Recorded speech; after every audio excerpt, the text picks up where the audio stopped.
Here at the Smart Nation Innovations Conference in Singapore, startups, universities and research labs have gathered to show off new technologies they hope will one day help transform this country in its bid to become the world's first smart nation.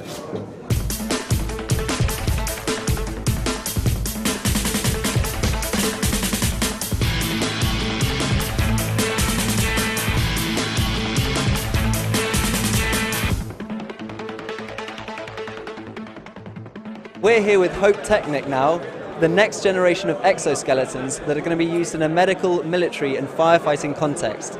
So tell me about your exoskeleton.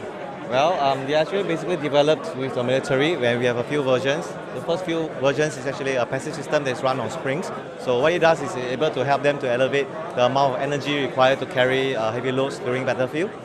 We have also went on to the second generation exoskeleton, which is actually an active system. What it does is that it's actually hydraulic powered.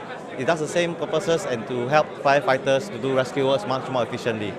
And we even have the medical purposes exoskeleton. What it does is that it's able to simulate the movement of your knee and your ankle along with your EMG waves. It's able to help patients to be able to regain and learn how to walk all over again. And for the military one, how does it improve a soldier? What can it do?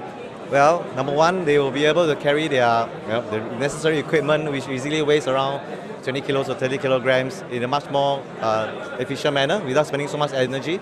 And with that, of course, you are able to walk and do your battle for a longer duration of time.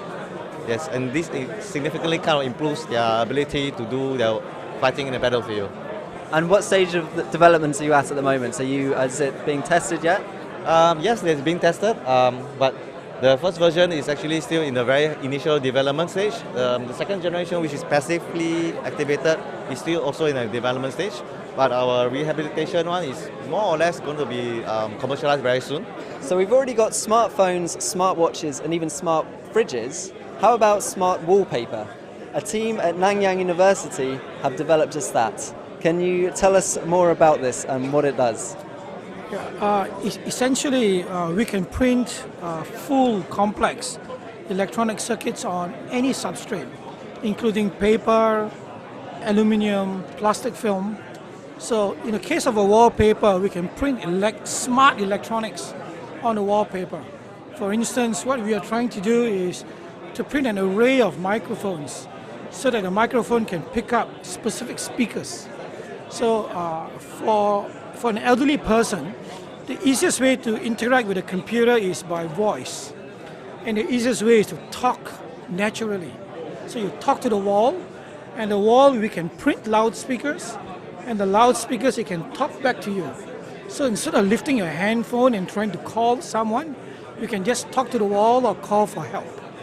So the printed electronics is good for large format. For instance, we can make an interactive wall. So if you touch the wall with 5 fingers, it can do certain things. If you touch with 1 finger, it can do certain things. So it's a little bit like your iPhone, but a big iPhone. Okay, and could you use it on Windows conceivably? Yes, of course. We can print the switches which are transparent. So all you need to do is touch the window. So for instance, in the future, if you want to push the window open, you just slide the window, it physically moves. I'm with Sahil now from Eon Reality, who has a new take on virtual reality. Sure. So here we have the Oculus with a sensor here which can actually use to track your hands. So when you're inside the simulation, you can actually track your hands and interact with the objects in the simulation using your hands now, which was not possible earlier. So for example, in this particular simulation, when you start the simulation, you can actually use your hands to collect gifts. And in this particular simulation, as you collect gifts, that equates to points.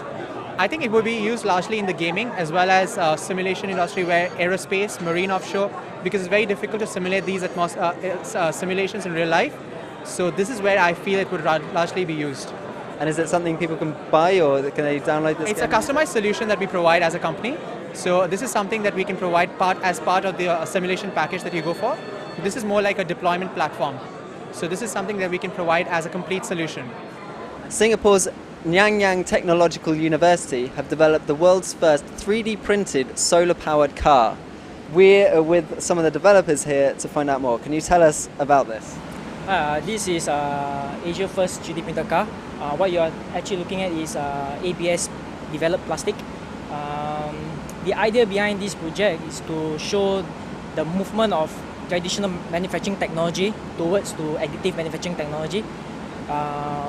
In the past, where if we need a material to be made, what we have is a big block of wood, and we actually cut it down to size. Now with 3D printing technology, you do not have any waste by doing so, in a sense that you actually make a piece and you do not produce a after product. You can see here, it's actually electric vehicle and as well as solar powered. So how long did this actually take to 3D print? It took us about 3 months to 3D print total of every of 120 pieces, and 1 month to assemble them together. How fast can this car go? Okay, at a regular basis, we can go as fast as 40 km/h. That is the battery when it's 80%. And is it road legal? Are you allowed to drive this on the streets of Singapore? Unfortunately, for now, no.